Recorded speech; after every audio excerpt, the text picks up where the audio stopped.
le reste est là. Ce qu'il faut savoir, c'est tout d'abord, c'est qu'il y a en fait 3 concepts clés pour les emails. On a les templates, les gabarits qu'on va appeler layout, et les thèmes d'email. Les templates sont au format HTML et TXT, sont statiques. Ce sont en général ceux que vous connaissez sûrement le plus. Ce sont les emails en fait qui sont qu'on modifie toujours à la volée, qui sont déjà traduits. On a les gabarits, ce qui va nous intéresser un petit peu après, qui sont eux dynamiques et au format Twig. Et les thèmes d'email, en fait, c'est l'ensemble des gabarits. Voilà, ça, ce sont les 3 concepts clés à vraiment retenir pour pouvoir évoluer dans la personnalisation des emails. On va commencer par le thème d'email. On va aller dans le sens justement inverse, parce qu'on part toujours en fait de ce qu'on veut, de ce qu'on a vers ce qu'on veut, à savoir en fait finalement un template en fait qu'on peut envoyer au client. Au niveau thème d'email, donc c'est un ensemble des gabarits qui sont utilisés par la génération des templates statiques. Il gère les traductions. C'est là en fait tout l'intérêt justement de tout ceci, de ce système-là. Et dans un thème d'email, on a un dossier core et un dossier module. On peut voir sur la capture, c'est au niveau back-office, c'est un peu le seul endroit où on voit la gestion quelque part des emails. On voit notamment 2 thèmes d'email classiques et modernes, j'y reviendrai un petit peu après, et où on peut justement générer en fait les emails, gérer tout ça.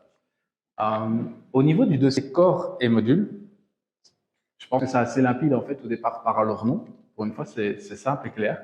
Le dossier core, en fait, ça embarque tous les emails qui sont nécessaires aux transactions. Donc, c'est order conf, account, pas forcément newsletter, je ne sais plus. Mais par exemple, pour le formulaire de contact, tous ceux qui sont envoyés par PrestaShop de base. Et on a le dossier module. Là, ce sont ceux, en fait, tous les emails qui sont spécifiques à un module donné. Ça peut être un module natif comme un module tiers, tout simplement. On a ce qu'on appelle dans les thèmes d'email des variables de génération. Les variables de génération, elles sont communes à l'ensemble des gabarits et elles doivent servir à des fins de style ou de traduction.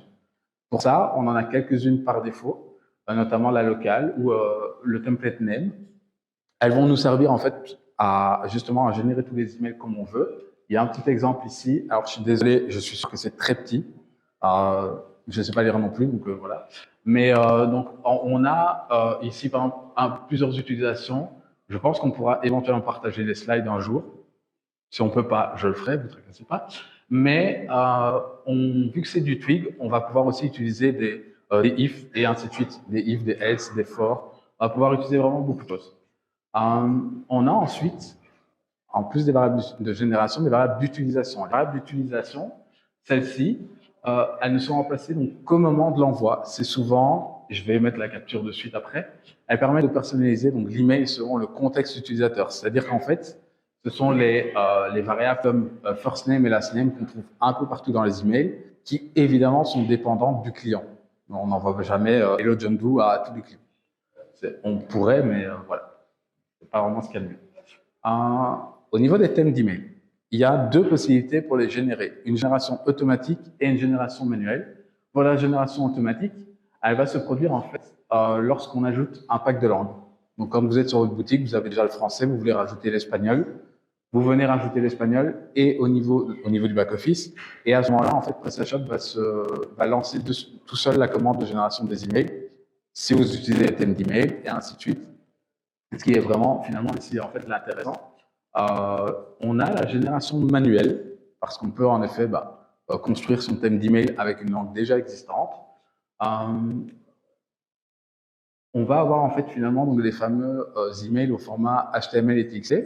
Ce sont les 2 qu'on a souvent dans le dossier mail. Quand on va le faire, il y a les lignes de commande qui vont suivre juste après. Les fichiers ne sont pas supprimés ni remplacés. Spoiler, c'est faux. Voilà.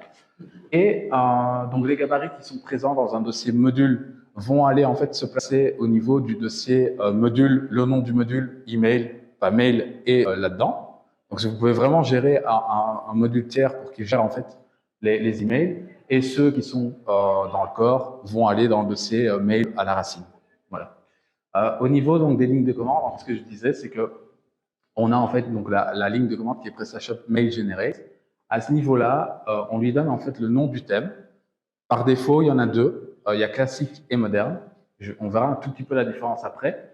et on lui donne donc la locale FR, ES, EN, voilà, en fonction de ce comment on veut générer. Et en fait, ce que je disais, spoiler, c'est pas vrai. C'est-à-dire que si les fichiers qui existent déjà, pour ne pas évidemment les altérer quand on veut régénérer des nouveaux ou autres ou modifier ceux qu'on a, en effet, on ne va pas les supprimer, on ne va pas les remplacer. On peut forcer avec le paramètre donc, -e, qui est overwrite, pour justement les remplacer finalement.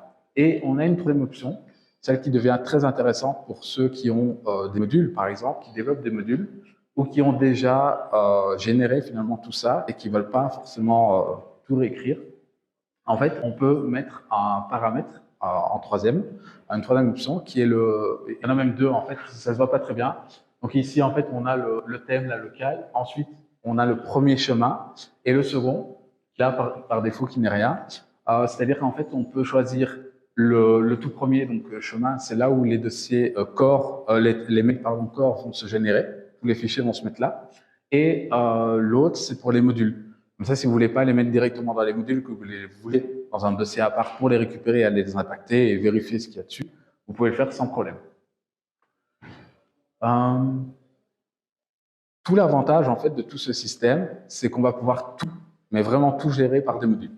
Voilà. Et les modules, c'est la vie, c'est tout ce qu'il faut savoir. Pour ajouter en fait un thème d'email à un module, on va se baser sur le hook Action List Mail Theme. Au niveau du code, on a quelques paramètres qu'on peut récupérer, mais l'idée c'est que voilà, on va lui donner le folder theme scanner et en fait, on lui donne simplement, on reçoit en fait les thèmes, c'est un paramètre donc c'est mail theme, c'est un hook par référence si vous voulez, et on va pouvoir lui rajouter simplement un thème d'email en lui disant, ben voilà, moi je rajoute celui-là simplement. Je n'ai pas les captures pour voir où il s'affiche, mais par rapport à la première capture, on a classique moderne. Si on l'avait rajouté, on aurait par exemple l'exemple. Il y a un module en fait d'exemple sur PrestaShop pour information et qui rajoute le dark moderne. Je crois que c'est ça, moderne dark ou dark moderne. Le deuxième donc concept clé sont les gabarits, qui eux sont donc, je rappelle, au format tube. On va pouvoir se baser finalement sur le layout. En fait, l'avantage de se baser sur le Twig, c'est qu'on est modulaire à l'extrême et on va pouvoir faire des includes plus facilement et utiliser les blocs. Parce que pour le moment, pour ceux qui ont déjà édité finalement des emails déjà générés, déjà c'est illisible, c'est imbuvable. C'est déjà rien que pour retrouver une variable, voilà. Il faut un écran 2 fois plus grand que ça. Et ensuite, le problème, c'est que si on veut juste modifier un contenu, par exemple, du formulaire de contact, il y a une typo, on va la corriger, on va se retrouver embêté parce que on a tout ça. Maintenant, imaginons, on veut modifier la baseline, en fait. Votre boutique, elle change en fait simplement de baseline, de slogan pour Noël ou autre. On va pouvoir modifier juste le header, notre header en tweet, et régénérer tous les emails. Et tous les emails entraîneront le bon header. Sinon, il faut aller changer en fait, email par email et encore retrouver ceux des modules et ainsi de suite. Au niveau donc, de leur conception, il y a deux choses à savoir. C'est qu'en effet, on a deux thèmes d'email par défaut. On a classique et moderne. Pour l'info, classique, c'est en fait tous les emails c'est le visuel en fait qu'on retrouve sur les PrestaShop 1.6 et les PrestaShop 1.7 en dessous de la version 1.7.6. Ensuite est arrivé le thème moderne, c'est le nouveau visuel qui est rajouté donc en plus et qui est devenu celui par défaut. Le problème, c'est qu'ils ont été en fait conçus totalement différemment. Maintenant, c'est pas tant un problème puisqu'avec Twig, on le gère comme on peut. Au niveau du thème classique, les blocs sont contenus donc, directement dans un élément fait, table, alors que dans le moderne, ils sont dans TD. Donc, c'est-à-dire que quand nous, on va rajouter du contenu, il va falloir gérer finalement cette différence-là, puisque on va pas rajouter les mêmes informations. Encore une fois, il y a du code d'exemple. Voilà, c'est vraiment pour dire que dans le premier cas, en fait, on est déjà dans un TD, donc dans une table, pardon. Donc on peut mettre simplement une TR. Que dans l'autre, il faut qu'on rajoute notre table, simplement. Voilà. Parce qu'en effet, les emails, malheureusement, ce sont toujours des tables, pas des divs. Alors, en tout cas, pas trop. De la même manière que les thèmes d'email, on va pouvoir rajouter en fait les gabarits via un module. Le nom du gabarit peut correspondre à un nom qui existe déjà, donc order conf, simplement. On peut l'utiliser. Par contre, il doit être unique pour le même module. C'est-à-dire que je ne peux pas avoir order-conf pour le module newsletter 2 fois, simplement. Je dois avoir 1 et 2. Mais par contre, je vais avoir order-conf pour le module newsletter et order-conf pour le module Advanced Top Menu, par exemple, pour ne citer que lui. Ça n'aurait pas de sens, mais on pourrait le faire. À ce niveau-là, je monte d'abord le code et puis je reviens sur les deux paramètres qui sont donc HTML pass et text pass. Au niveau du code, donc pour les rajouter, en fait, on va utiliser, donc on va récupérer ici les layouts. D'abord, ici, moi, ce que je fais, c'est que je compare si on est sur classique ou moderne parce qu'on gère en général que ces deux-là dans un module. On voit si on est dedans. Si on est dedans, alors on va rajouter notre layout. Puisqu'on peut en fait gérer des layouts en fonction aussi finalement du thème d'email dans lequel on est. Et sur le coup, on va faire un add en fait simplement d'un layout. Et pour le layout, à plusieurs paramètres son nom. Donc module layout par exemple ici qui aurait pu être donc order-conf. Et on a en fait ce paramètre-ci, c'est le format HTML et le format TXT. Alors le format TXT, j'ai pas mis de chemin. Je pourrais en mettre un si je voulais absolument avoir un fichier Twig qui va en fait, ou quand je vais générer mon email, pour ne pas avoir le même contenu et dans mon point HTML et dans le point TXT, je pourrais avoir deux fichiers Twig différents. Ici, je lui dis tu vas réutiliser le même. Voilà. Mais on va avoir un petit trick après, c'est que ça va quand même utiliser ça en enlevant toutes les balises HTML, etc. Ça, c'est un concept qu'on verra juste après. Ce qu'on peut faire, c'est surcharger en fait un gabarit existant. Pour ça, on va récupérer, en fait, quand on récupère les variables, je vais directement, et on va prendre le code, c'est beaucoup plus simple. Quand on va récupérer en fait les données, le thème, en fait, lui, il nous fournit finalement la theme collection qui nous dit, voilà, tout ce que j'ai en fait comme layout dans mon thème d'email. Et si j'ai envie, bah, je peux venir simplement, donc je récupère ici l'ensemble, j'en récupère A. Bah, s'il n'existe pas, en fait, je peux rien faire, je peux pas le surcharger puisque voilà, il n'existe pas. Par contre, s'il existe, petit code un petit peu particulier pour le modifier, parce que c'est une collection, il faut faire un 977. On lui dit en gros, bah, celui-là, tu me le modifies avec mon layout de mon module. Je veux aller le surcharger. Donc, on n'est pas obligé d'aller modifier l'order conf de base. On peut le faire via un module. Comme ça, on garde encore l'existant, le natif.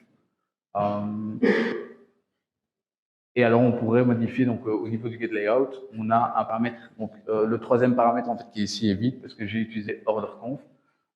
Ça veut juste dire que je prends un fichier en fait du corps, sinon ça aurait été un du module que je voulais. Voilà. On va pouvoir rajouter des variables aussi dans les gabarits avec un hook. Malheureusement, bah, celui-là, il est apparu en fait qu'en 7.6, mais quelque part c'est parce qu'on ne gérait pas en fait simplement avant les layouts, tout simplement dans les emails. Assez simple, donc le hook, celui-là, bah, en fait récupère donc mes layouts variables et on peut lui rajouter. Bon, ici moi j'ai mis la variable author, et c'est-à-dire qu'en fait donc dans les fichiers Twig, donc ce seront les variables de génération. On va pouvoir avoir les deux accolades author. Et quand on va générer les emails, là, ce sera directement remplacé par le nom qu'on a mis ici.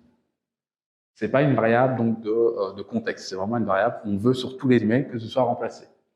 Ensuite, justement, dans les templates, on va pouvoir rajouter des variables d'utilisation. Ça, je pense que globalement, ceux qui éditent déjà des emails et font avec des modules le font assez souvent, j'ai envie de dire. Moi, je privilégie celui-là, il y en a plusieurs. On en a introduit plusieurs par le passé. Celui-là arrive tout à la fin, avant d'envoyer l'email. Et là, c'est pareil. En fait, on a donc les templates bars. On voit d'ailleurs que c'est un vieux hook parce que simplement le paramètre n'est pas comme les autres. Et là, le author, mais en fait, j'avoue que c'est pas le bon exemple parce que quelque part, ça pourrait être le first name plutôt. Si on voulait mettre first name ou autre, quelque chose qui est vraiment unique à l'email qu'on doit envoyer, c'est une variable d'utilisation qu'on ajoute dans les templates. Et on a un quatrième concept que j'ai pas cité au tout début et qui en fait va nous intéresser sans forcément l'utiliser. Ce sont les transformations. Alors, les transformations, qu'est-ce que c'est? Les transformations, premièrement, ce qu'il faut savoir, c'est qu'il y en a deux qui sont inclus par défaut dans PrestaShop. On a CSS Inline et HTML to Text. Alors, CSS Inline, ça va nous permettre d'utiliser des fichiers CSS directement dans les emails. de lui dire dans le header, par exemple, dans le style, on va dire, moi, je vais utiliser mail.css. Et en fait, le problème, c'est que souvent, quand on envoie des emails, on ne peut pas inclure en fait de liens hypertextes, j'ai envie de dire, juste pour récupérer du CSS. Ça doit être directement contenu dans l'email pour que ça puisse être interprété. Cette transformation qui est appliquée par défaut au départ dans la génération des emails, elle va prendre ce lien hypertexte, reprendre le code et simplement le générer en fait dans la balise style. Voilà, elle va l'intégrer directement. Voilà, donc ça permet quand même de gérer son CSS aussi pour des couleurs. Encore une fois pour les headers, ça peut être intéressant et tout.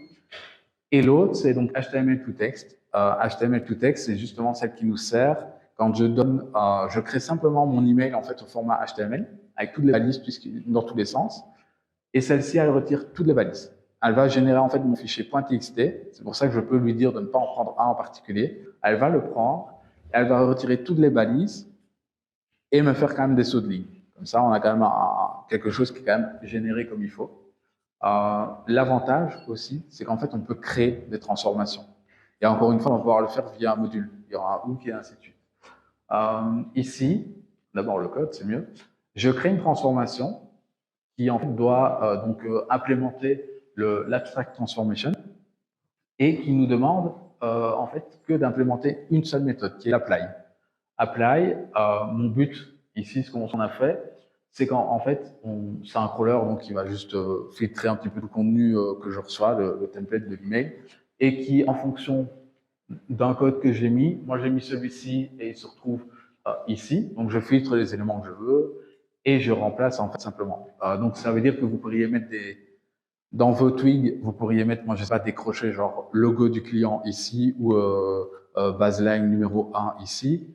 Une transformation pour aller les modifier tout seul. On n'aurait pas besoin de le faire par des fichiers, etc. On peut le faire comme cela. Pour enregistrer une transformation, ce qu'il faut savoir, c'est qu'on va aller sur le code, c'est qu'on peut les enregistrer aussi bien uniquement pour le format HTML que TXT, ou les deux, en fonction du besoin. Parce que, par exemple, évidemment, celle juste avant n'a pas besoin d'aller dans le TXT, puisque les styles background color, ça ne nous sert à rien, il n'y aura pas d'éléments avec un background color dans les emails. Il y a du code, voilà, bon, je vous avoue que ce sera à voir. Et c'est tout pour moi sur cette présentation-là. Je ne sais pas si vous avez des questions. Voilà.